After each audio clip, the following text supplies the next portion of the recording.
याद रखना चाहिए, अच्छे और बुरे भावों की उत्पत्ति, ये 10 बातें प्रधान होती हैं। आपके अंदर अच्छे भाव आ रहे या बुरे भाव आ रहे तो उनमें ये 10 बातें प्रधान हैं। पहला, स्थान। आप कहां बैठे हैं, कहां रह रहे हैं, किस जगह खड़े हैं, आपको स्थान देख करके ही बर्ताव में उतरना है। जैसे मदिरालय है, आप वहां खड़े होंगे तो तमोगुण अपने आप बढ़ने लगेगा, आसुरी प्रवृत्ति बढ़ने लगेगी। ऐसे ऐसे जिस स्थान पर खड़े होने से, देखने से, बात करने से हमारी वृत्ति बिगड़ रही, उस स्थान का तत्काल त्याग कर देना चाहिए, वहां से हट जाना चाहिए। पहला है स्थान। जैसे सत्संग, यमुना जी का एकांतिक पावन तट, किसी लता के नीचे, किसी संत भगवान के सानिध्य में, अब हमारा ये स्थान भजन वृत्ति बढ़ाएगा। उस व्यक्ति का घर जिसके पास जाने से वासनाएं बढ़ रही, उस स्थान में जहां दृश्य देखने से हमारे अंदर गंदी बातें आ रही, पहला है स्थान। दूसरा है अन्न। बहुत बड़ा प्रभाव अन्न का होता है। अगर अधर्म के द्वारा कमाया हुआ अन्न है तो बुद्धि अधर्म में ही लगेगी। यदि भोजन पकाते समय, रसोई रांधते समय आप विकारात्मक चिंतन कर रहे हैं तो कोई भी प्रसाद पाए उसके अंदर विकार जागृत हो जाएगा। अन्न का बहुत बड़ा प्रभाव पड़ता है। एक बार पूज्य पाद उड़िया बाबा जी महाराज अपने परिकर के साथ भ्रमण में थे तो किसी बड़े धनी मानी ने निमंत्रण दिया, महाराज आज यहीं रुको। तो बाबा ने कहा हम लोग गांव के अंदर नहीं रुकते, तो बाहर कोई वृक्षों का समुदाय, जंगल जैसा, तो उसमें वहां रुके, पर भोजन उनकी तरफ से, भोजन सबने पाया। जब सुबह हुआ तो महात्मा जन, साधक जन एक दूसरे की तरफ देखे और बोले आज तो हमको बड़ा दोष हुआ, गंदा स्वप्न आया और हमारा संयम बिगड़ गया। बोले ये तो हमको भी हुआ, जितने थे सबको हुआ। उड़िया बाबा के समीप गए, बाबा ने कहा अच्छा ऐसा हुआ, ये तो अन्न दोष है, बुलाओ सन्न पवाने वाले को, फिर चलेंगे। बुलाया और बाबा ने कहा बिल्कुल सत्य बोलना, नहीं तो आप जानते हो इतने महात्माओं के संयम को आपने भ्रष्ट कर दिया, सत्य बोलना क्या बात थी। उनका महाराज संतान नहीं हो रही थी, सुना था आप बहुत सिद्ध महापुरुष हैं तो आपके परिकर को इसीलिए पवाया, अंदर काम भाव था कि हमारे कामना थी कि संतान उत्पन्न हो, वैसे चिंतन करते हुए बनाया ऐसे। बोले सबका संयम नष्ट कर दिया, होश में, नरक जाने वाली बात मत सोचो। अरे संतों को पवाओ जैसे अपने पुत्र को पवाते हैं, ऐसी भावना करनी चाहिए। आज हो भाग्य तो परिणाम खुद मंगल में निकलेगा। काम भाव से युक्त होकर क्यों बनाया, सब संतों के अंदर विकार पैदा कर दिया। अन्न का प्रभाव पड़ता है, हम जैसा अन्न पाते हैं वैसा। कई बार सुनाया है, सिद्ध महापुरुष पूज्य प्रातः स्मरण श्री बलराम दास जी महाराज झाड़ू मंडल के, यमुना के पावन तट पर ही है, रास मंडल के पास ही, वो अपने एक लता के नीचे बैठे हुए भगवत चिंतन कर रहे थे। अचानक यमुना जिस नजदीक है तो कोई माई स्नान किए हुए निकली तो नेत्रों ने देखा और विकार उत्पन्न हो गया। वयोवृद्ध सिद्ध महापुरुष, उन्होंने कहा आप तो इस शरीर को नष्ट कर दूंगा। शिष्यों ने कहा महाराज ऐसा क्यों? बोले किसी माता के शरीर को देखकर हमारे अंदर विकार क्यों आ गया? ऐसा नहीं, आज तक कभी नहीं हुआ, ऐसा क्यों हुआ? उनका महाराज आपस में सब शिष्यों ने कि कुछ ना कुछ तो खान पान में गड़बड़ी हो गई तभी ऐसा हुआ। बाबा आज परिक्रमा करते हैं वृंदावन की, बाद में आप जो आदेश करेंगे जैसा करेंगे, पहले परिक्रमा। वृंदावन की परिक्रमा का बहुत बड़ा प्रभाव, जब कभी मन आपका ऐसा विक्षिप्त हो, परेशान हो, तत्काल परिक्रमा प्रारंभ कर देना, नाम जप करते हुए। आप देखना परिक्रमा पूरी होते होते शांति हो जाएगी। बाबा ने खूब नाम कीर्तन करते हुए शिष्यों के साथ परिक्रमा दी, मन का विकार शांत हो गया। उनका ऐसा कैसे हो सकता है कि हमारे अंदर विकार आ गया? ये बड़ी सूक्ष्मता का विषय है। कल प्रसाद कहां से आया था? तो उस समय लाड़ेले गोविंद देव जी महाराज यहीं विराजमान थे वृंदावन में। बोले तो ठाकुर गोविंद देव जी का प्रसाद आया था। लकुट उठाई, गए वो तो भगवत स्वरूप तस्मित तज्जने भेदा भावात, भगवान और भगवान के ऐसे जनों में भेद नहीं होता, वो भगवत स्वरूप होते हैं। गए और कहा बताओ आपका प्रसाद न पावे तो अपराध लगे कि प्रसाद नहीं पाया, और प्रसाद पावे तो हमारे अंदर काम जागृत हो जाए, हम तो मरे ना दोनों तरफ से। तो ठाकुर जी बात कर रहे थे, दूसरों को नहीं सुनाई दे रहा था। कह रहे थे कि देखो नाराज मत हो, कलकत्ता की वैश्या थी, उसने भोग लगाया, अब उसने भोग लगाया तो हमने चख पाया, तो आपको प्रसाद का किनका लेना चाहिए? किसने कहा था कि पूरा प्रसाद पाइए? जरा किनका ले लेते हो, मधुकरी पाते। हाँ ये बात आपकी मान, तो हमारा तो पूरा विश्व है, कोई भी भोग लगाएगा हम तो पाएंगे। और हमारे प्रसाद की निष्ठा आप सबके हृदय में, तो किनका लीजिए, पूरा मत पाइए। सोचिए, भगवद अर्पित प्रसाद और वृत्ति भगवान ने आदेश किया किनका पाओ, माधुकरी मांग के खाओ। यहां वर्णन कर रहे, यदि हम अन्न थोड़ा भी हमारे अंदर दूषित चला गया, तो जब कभी ऐसी विकार की भावना हो, आपके अंदर विकार बन रहा है, तो खोजिए। आपने कोई दृश्य देखा है, आपने किसी से बात की है, आपने कोई ऐसा संकल्प बनाया, नहीं, तो फिर भोजन दोष आ गया, अब आज उपवास कर दो। जब तक वो वृत्ति न नष्ट हो तब तक कुछ मत पाना, जल से काम चलाना, तो एक दिन एक पहर अपने आप शांत हो जाएगा। अगर बहुत विकलता हो रही तो नाम कीर्तन शुरू कर दो, भोजन मत पाना, नाम कीर्तन शुरू, बिल्कुल शांति मिल जाएगी, बिल्कुल। और ये तो उदाहरण महापुरुष इसलिए देते कि हम सावधान रहें। हमारे अच्छे भाव या बुरे भाव में ये 10 बातें बहुत प्रभाव डालती हैं। पहला स्थान, दूसरा अन्न, और तीसरा जल। पानी भी बहुत संभाल के, नहीं आजकल तो देखो प्रायः ऐसे दांत से प्लास्टिक नोचेंगे, ऐसे पानी पिएंगे, कब भरी गई, कहां भरी गई, कैसा पानी, बड़ा देखो कैसा हमारे भजन साधन के लिए विक्षेप पैदा होता चला जा रहा है। पहले सुंदर सरोवरों का जल, मतलब 15 वर्ष तो गंगा जल ही केवल पिया है, जो आकाशवृत्ति से मिला नहीं, गंगा जल ही पिया है। कुआं का जल, फिर आया हैंडपैप का जल, अपवित्र होने लगा। हैंडपैप में जो वाशर, अगर वो कहीं चमड़े का पड़ा हुआ है तो अपवित्र जल हो गया। अब हैंडपैप का भी अंतर ध्यान स्वरूप हो गया, अब तो नहीं दिखाई देता। अब रह गया है मोटर से निकले और फिल्टर में जाए, वो मशीन जो फिल्टर करती पानी को, आरओ, उससे। अब वो जिनके पास है तो है, नहीं तो परिक्रमा लगाया हो, आपको पानी पीने को नहीं मिलेगा। देखो कैसा समय आ गया। भोजन, पहले कोई दगाबाजी भोजन में तो नहीं करता था। गांव में जब जिसके यहां दूध बेचा जाता था ना, उसको बहुत लघु दृष्टि से देखा है, गाय माए एक बराबर होती है, ये दूध बेचता है। 10-5 किलो मठा तो आप ऐसे मांग के ले सकते थे, अगर अड़ोस पड़ोस में वो मठा मिल जाएगा। जब कोई उत्सव होता, फ्री दूध 100, 200, 500 किलो पूरे गांव के सब दे देते, कोई ऐसे बेचता था। अब दूध नहीं, जब बूढ़े लोग बैठते थे कहते थे पानी बिकेगा आगे चल के। आज पानी बिक रहा है, नहीं बिक रहा, पानी बिक रहा है। हमें लगता है सबको ही पैसे से ही पानी है, वो बोतलें नीली नीली नहीं, इतनी बड़ी बड़ी बिकती, उन्हीं से पानी पिया जा रहा है।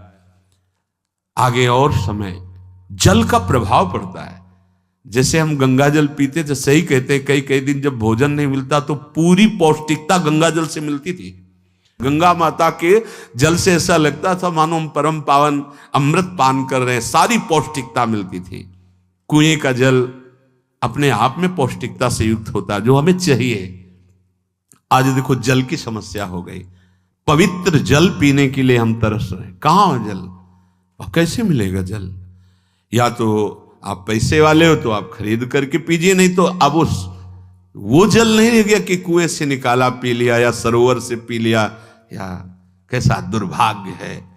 जल का बहुत बड़ा योग है साधना में। जैसे स्थान का तो परम पावन वृंदावन धाम, अन्न का तो अब हम भगवत प्रसाद पाते हैं, तो जल का बहुत बड़ा योग है। आज दूषित होता चला जा रहा है, क्योंकि अब हाथ की बात नहीं रह गई है कि आप सुंदर कुआं से जल लें या सरोवर से जल लें या आप नदी से जल लें। हाँ, स्वामी जी के लिए लिखा हुआ है कि रोज यमुना स्नान और रोज यमुना जल ही पान। हमारे वृंदावन के समस्त भगवत स्वरूपों का स्नान यमुना जल से ही होता था, हो रहा है और होता ही रहेगा। बिहारी जी के लिए आज भी कलश में भरकर यमुना जल ही जाता है। वो कपड़ा से ऐसे ढक के जब हम 2 बजे परिक्रमा देते थे तो एक महाभागवत है, वो किसी को छूते नहीं, दूर से कहते छूना मत, बिहारी जी के लिए जल जा रहा है स्नान के लिए बिहारी जी का। फिर चौथा है आपका परिकर, जहां पर रह रहे हैं वो समुदाय, चाहे परिवार हो या आप समुदाय, वो कैसा है, रजोगुणी है, तमोगुणी है, सतोगुणी है या त्रिगुणातीत भागवतिक है, उसका प्रभाव पड़ेगा। पांचवा है आपका पड़ोस, आसपास वाले घर, जैसा है वैसा प्रभाव पड़ेगा आपके ऊपर। पड़ोस निंदनीय है तो बंधन से युक्त होना पड़ेगा। लंका के पड़ोस में रहने के कारण अगाध महिमा वाले समुद्र को बांध दिया गया, रघुनाथ जी ने पुल बांधा और दंड देने के लिए तैयार हो गए थे सरकार, अग्निबाण संधान कर लिया था, पड़ोस के कारण ही तो ना, पड़ोसी रावण था, इसीलिए आस पड़ोस का बड़ा प्रभाव पड़ता है।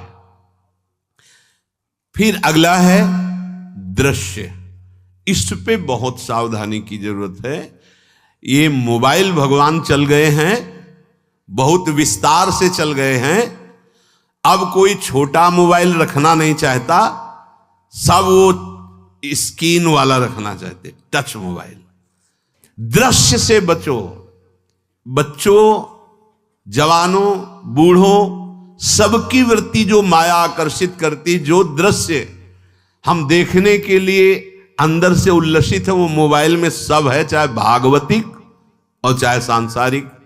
तो भाई देख लो, गुण दोष में संसार है, अगर आप दोष ग्रहण करना चाहते हो तो दोष ले लो, गुण तो गुण। बहुत बहुत खतरनाक विषय है और बहुत लाभदायक विषय है। किसी संत की वाणी एक बार समझ में नहीं आई, अगर हम 10 बार सुने तो समझ में आ जाएगी, ये लाभदायक है। कभी कोई किसी से बात करनी, पहले जाए तो पोस्ट कार्ड चलते थे, एक कार्ड, वो 15 पैसे का इतना बड़ा वाला आता था, 25 पैसे का बंद वाला लिफाफे में आता था, नीले नीले कागज का 15 पैसे वाला कार्ड, उसमें चिट्ठी जाती थी महीनों में। कभी यहां 1 मिनट में अमेरिका से बात कर लो, कितनी बढ़िया बात हो गई। उसका दुरुपयोग ना करो। अब हमारी इतनी चंचल वृत्ति है कि दुरुपयोग करने के लिए उत्साह बढ़ जाता है। बोले अब सब काम हो गया है, अब एकांत सेवन कर रहे हैं, अंदर से सिटकिनी बंद और मोबाइल भगवान का संग शुरू। 2-4 मिनट सत्संग और अच्छे दृश्य देखे, फिर बगले में वहां सब होता है कि आप बस उसको ऑन कीजिए, फिर जो मनोरंजन शुरू होता है, फिर उपासक मिटिया मेट हो जाता है। ये बहुत सावधानी की बात कह रहे हैं। वैसे हमें लगता है यदि आप कोई बड़े कार्य वाले ना हो तो छोटा मोबाइल रखे तो अच्छा रहता है। तो इसलिए ये एक ऐसा कलयुग भगवान ने रचा है कि बचा पाना बड़ा मुश्किल है। इससे वृत्ति को बचाओ, जो बचा ले गया वो आगे साधना कर सकता है। बहुत सावधान बच्चों। हमें लगता है यदि आपका मन चंचल हो, आपके शासन में ना हो, तो स्क्रीन वाला मोबाइल अपने माता पिता को दे देना चाहिए। और हम कहते रखो, छोटा वाला रखो, कभी कोई आपत्ति विपत्ति या सूचना देनी हो, बढ़िया काम करता है। जरूरी नहीं है इतना बड़ा लेके चलना। हाँ, अगर आपको बहुत राजकीय विभाग के कार्य हैं तो बात अलग है कि कौन सी सामान कहाँ कैसे, तो वहां से वीडियो भेज रहा है, वो चेक कर रहा है, यस हाँ ठीक है अब चलाओ। अपने को क्या काम है? सत्संग अगर सुनना है तो सत्संग सुनने के अलग यंत्र आते हैं, चला दो उसमें, वो इतनी बड़ी लगती है, उसमें चिप, पेन ड्राइव ऐसे लगा दो और सत्संग सुनो। जरूरी वो दृश्य वाला रखो। यहां कह रहे दृश्य, अगर गलत दृश्य देखा तो बावरे बन जाओगे और अच्छा दृश्य देखा तो भगवान के मार्ग के पथिक बनोगे। तो देखो, अच्छे दृश्य में भी दोष दर्शन की वृत्ति की गुंजाइश है। जैसे कोई लीला हो रही है, लीला के पात्र, जैसे हमारे ब्रजमंडल में रास लीला होती थी, ऐसे 12 वर्ष 13 वर्ष के लीला पात्र, सब नव किशोर, जहां भाव ही बने रोते रहो। अब वहां बड़े बड़े लीला पात्र हैं, अगर हमारी भावना शासन में नहीं है तो वहां हम अंग प्रत्यंग के दर्शन से हमारी हाव भाव वहां जो हो रहा है उससे हमारी वृत्तियां बिगड़ जाएं। जब छोटे छोटे लाडली लाल परस्पर खेलते हैं तो केवल आशीर्वाद देने को, रोने का मन होता है। अगर आप लीला भी देख रहे हैं तो बहुत सावधानी की जरूरत है, क्योंकि वो चिदानंद शरीर नहीं है, पांच भौतिक शरीर। हमारी दृष्टि पंचभूत में लगी हुई है। नाम जप करो, लीला गायन करो, फिर देखो जो लीला है, यही जीवन का परम सुख मिलेगा। सच्ची मान लीजिए। बस हम बार बार ये कहते हैं, मोबाइल का सदुपयोग कीजिए, दुरुपयोग नहीं। मोबाइल बुरा नहीं, उसका प्रयोग बुरा है।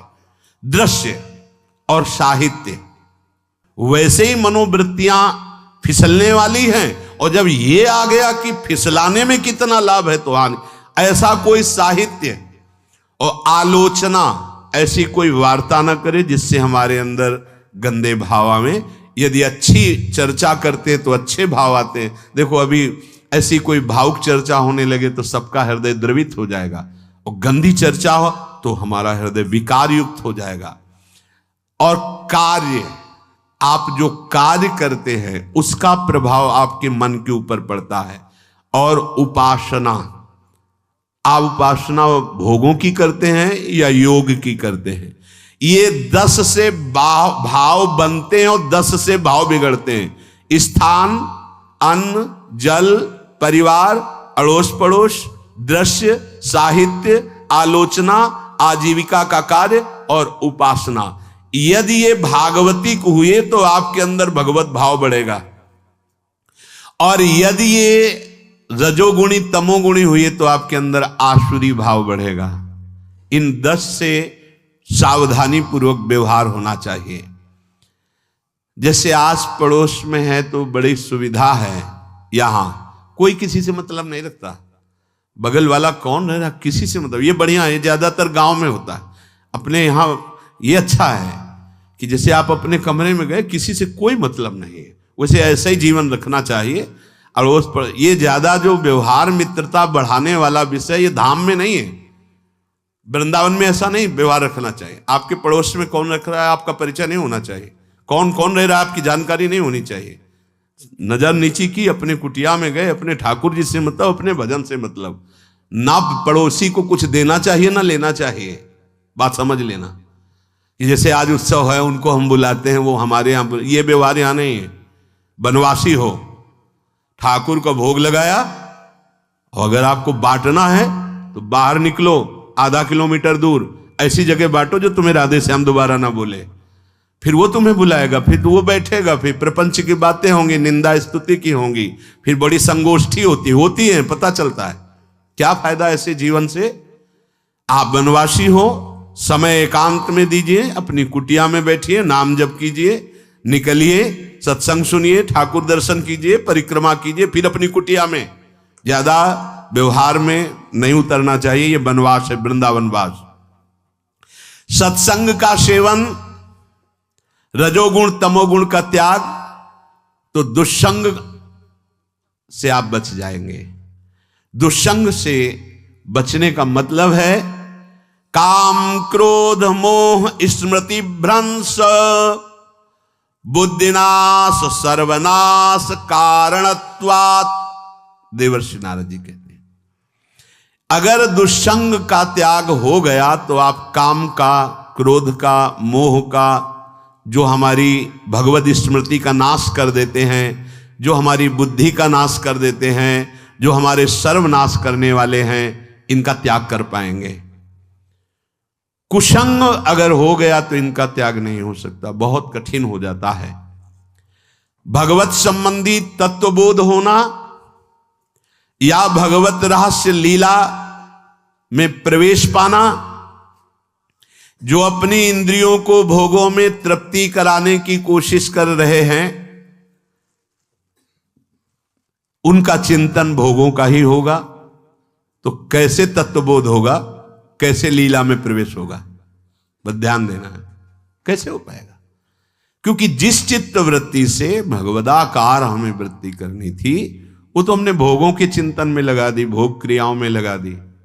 एक स्थिति होती है, जब आपकी चित्त वृत्ति भगवदाकार हो गई है, तो व्यवहार में रहते हुए भी विषयान ग्रहणंत मुंचंतु वा, खान पान उठना बैठना है, सब बाहरी क्रियाएं हो रही हैं, अंतर से वो अपने आराध्य देव में सदैव स्थित रहता है। उसका परिचय आपको जब ऐसे महापुरुष का सानिध्य मिलेगा, तो आप विषय सेवन करते हुए भी निर्विषय रहेंगे। आपके अंदर विषयों की प्रियता नहीं रह जाएगी, आपके अंदर एक प्रबल वैराग्य ऐसी धारणा बन जाएगी, कुछ नहीं, कोई भी तुम्हें प्रभावित नहीं कर सकता। यद्यपि खान पान हर्ष आदि की सब व्यवहारिक वृत्तियां हैं, पर उस महापुरुष का प्रभाव ऐसा होगा कि आपका हृदय निर्विकार हो जाएगा। और बहुत ही त्याग की सब बातें की जा रही, लेकिन हृदय भी सही है, तो संग से विषय रंग बढ़ जाएगा। ये देखा गया है। हृदय अगर निष्प्रिय है, जिसका हम संग कर रहे हैं, तो उसका परिणाम निष्प्रिय निकलेगा। व्यवहार में कुछ भी हो, निष्प्रियता ही आपकी बढ़ेगी, निर्विकारता बढ़ेगी, क्योंकि उसकी स्थिति का संग हो रहा है, उसका प्रभाव पड़ रहा है। तो सर्वनाश की जड़ है विषय चिंतन। ये बहुत बड़ी बात है। विषय चिंतन सर्वनाश की जड़ है। यहां विषय भोग नहीं कहा, क्योंकि चिंतन का परिणाम भोग है। पहले चिंतन होता है। साधक ध्यायतो विषयान पुंसः संगस्तेषु उपजायते, संगात् संजायते कामः, कामात् क्रोधो विजायते, क्रोधात् भवति सम्मोहः, सम्मोहात् स्मृति विभ्रमः, स्मृति भ्रंशात् बुद्धिनाशो, बुद्धिनाशात् प्रणश्यति सर्वनाश। कैसे हुआ? ध्यायतो विषयान पुंसः, विषयों का चिंतन। इसीलिए अनन्यश्चिन्तयन्तु माम भगवान आदेश करते हैं। विषय चिंतन न होने पावे, बिना चिंतन किए आपको कोई भी सुख नहीं मिल सकता। आप देख लीजिए, जगत के किसी भी भोग का सुख नहीं मिल सकता। चिंतन से ही आपको सुख की अनुभूति हो रही है। अगर आप चिंतन ना करें तो आपको कोई सुख नहीं मिल। आप चिंतन उसका घसीट लिया गया। अगर सुख होता तो भोग में मिल जाता, नहीं मिला। क्यों? कि बोले चिंतन नहीं। किसी को किसी गाढ़ विषय के चिंतन में फंसा दे, फिर उसके सामने भोजन रखे, खीर में नमक डाल दे, सब्जी में चीनी डाल दे और गाढ़ विषय में फंसा दे। तुम्हारा लड़का जो अकेला था, वो ऐसा ऐसा दुर्घटना हो गई, वो अस्पताल में, अब जल्दी से भोजन पाओ और निर्णय बताओ। वो बिल्कुल नहीं बता पाएगा कि खीर में नमक था, सब्जी में चीनी थी। उसका चिंतन वहां फंस गया। अगर ऐसे चिंतन हमारा प्रियाजू में फंस जाए तो संसार के सब क्रियाएं होते हुए भी वो परमहंस है, वो विदेह है। चिंतन, हम लोग चिंतन में चूक कर देते हैं, तो फिर क्रियाओं में हमको बंधना पड़ता है। नहीं, सच्ची माने कोई भी क्रिया उसे बांध नहीं सकती। तो क्या जिनका भगवत चिंतन होता है वो असत क्रियाएं भी करते हैं क्या? तो बोले जब चिंतन ही नहीं तो असत क्रियाएं कैसे हो सकती है? पहले क्रिया के असत चिंतन होता है। आप देखना, कोई भी कार्य पहले चिंतन होता है। इसीलिए यहां कह रहे हैं ध्यायतो विषयान पुंसा संगस्तेषु उपजायते। पहले सबसे पहले विषय का चिंतन होता है। अगर विषय का चिंतन ना होने पावे तो आपको कोई फंसा ही नहीं सकता भोग, कोई भी भोग नहीं फंसा सकता। जहां विषयों का चिंतन हुआ तो संग की प्राप्ति, विषय भोग की प्रबल इच्छा, प्रबल आसक्ति, और वो जो चिंतन हुआ था वही आपको सुख दे रहा है। वही, वहां सुख नहीं है, आपके चिंतन का वहां सुख। जैसा चिंतन, अगर आपका चिंतन विक्षिप्त कर दिया जाए, एकाग्र ना होने पाओ, तो किसी में आपको सुख नहीं मिलेगा पक्का। अगर वही चिंतन सावई मना कृष्ण पदार विंदे हो तो कोई सुख है। गोपी जनों के पति भी हैं, पुत्र भी हैं, पूरे परिवार की सेवा करती हैं, और बड़े बड़े परमहंस उनकी चरण रज वंदना करते हैं। क्यों? क्योंकि उनका चिंतन भगवान का हो रहा है। एक भी वृत्ति शरीर चिंतन में नहीं, बलिहारी है। मुरारी पादार्पित चित्त वृत्ति। विषयों के चिंतन से विषयों में आसक्ति पैदा होती है। आसक्ति से विषय कामना की प्रबलता और क्रिया होती है, और क्रिया में बाधा पड़ने से क्रोध पैदा होता है। क्रोध से मूढ़ता छाती है, मूढ़ता से स्मृति भ्रमित हो जाती है, स्मृति भ्रंश से बुद्धिनाश होता है, और बुद्धिनाश ही सर्वनाश है। इसलिए चित्त का निरंतर अधिक समय तक सावधानी पूर्वक भगवन नाम में, भगवत लीला में, आप सब भगवत कृपा पात्र जन है, चिंतन न बिगड़ने पावे। होता क्या है कि क्रिया से तो हम सावधान है, समाज है, क्रिया से तो हम सावधान, क्योंकि समाज भी है, व्यवहार भी है सामने, लेकिन चिंतन तो कोई नहीं जान रहा ना, अंदर ही अंदर हम क्या चिंतन कर रहे हैं। तो साधक चूक कर बैठता है। देखो, बाहर चूक होगी तो उसका प्रायश्चित हो ही जाएगा, चार लोग निंदा करेंगे, पिटोगे, अपमानित होगे, प्रायश्चित। लेकिन अंदर जो हमारा गलत चिंतन हो रहा, पूरा का पूरा अंदर हृदय मलिन कर देगा, हमें उस बात का प्रायश्चित भी नहीं होगा, हमें जलन भी नहीं होगी कि हम गलत चिंतन कर रहे हैं, क्योंकि सावधान नहीं है। खास बात साधना में चिंतन संभालने की है। काम क्रोध मोह स्मृति भ्रंश बुद्धिनाश सर्वनाश कारणत्वात्, देवर्षि नारद जी कह रहे हैं। चित्त का जहां अधिक चिंतन होता है वही हमारी तन्मयता बन जाती है, वही हमारा स्वरूप होने लगता है। बोले बहुत कामी पुरुष है, बोले बहुत क्रोधी पुरुष है, बोले बहुत नीच पुरुष है, पूरा संबोधन होने लगा उसके लिए, क्योंकि वो उसी चिंतन से, वैसी क्रियाओं से। अरे बोले तो बड़े भगत हैं, भगवान के स्वरूप है साक्षात। जो हम अधिक चिंतन करते हैं वही क्रियान्वित होता है, जो क्रिया होती, चिंतन होती, वैसे हमारा स्वरूप बन जाता है, वैसे हमारी स्थिति हो जाती है। सांसारिक विषयों और विषयी पुरुषों का शरीर संग, वाणी संग, मन के द्वारा संग, ये आपके अंदर विषय चिंतन बढ़ा देगा, विषय क्रियाओं में लगा देगा। इसलिए बहुत सावधान। विषय में कोई ताकत नहीं है, विषयासक्ति दुर्गति कर देती है। एक बार देवर्षि नारद जी जनक जी से कहा कि आप विदेह राज कैसे हैं, पत्नी भी है, परिवार भी है, सब वैभव भी है, वो आप एक राजा होते हुए विदेह राज। उनका आज विश्राम कीजिए, कल सुबह चर्चा करेंगे। तो रात्रि में अपने शयन गृह में देवर्षि नारद जी को शयन कराया और अपनी अर्धांगिनी से कहा कि आप जाकर शयन कीजिए देवर्षि नारद जी के साथ, जो आज्ञा। अब वहां देवर्षि नारद जी के समीप जब नारद जी ने देखा कोई स्त्री, तो शकिल गए और शकिल गए। वो तो आज्ञा जैसी हुई थी, जब दीवाल मिली तो दीवाल की तरफ मुंह करके लेटे रहे। अर्धरात्रि में उठी और चली गई। देवर्षि नारद जी सुबह गए और कहा कि ये क्या मजाक था आपका, यदि आपको ऐसा ही व्यवहार करना था तो आप हमसे कह देते, तो हम बाहर जाकर शयन करते, आपने ऐसा क्यों किया, क्या हुआ महाराज? जब हम वहां शयन कर रहे थे, कुछ रात्रि व्यतीत होने पर आपकी अर्धांगिनी आई और लेट गई सैया पे।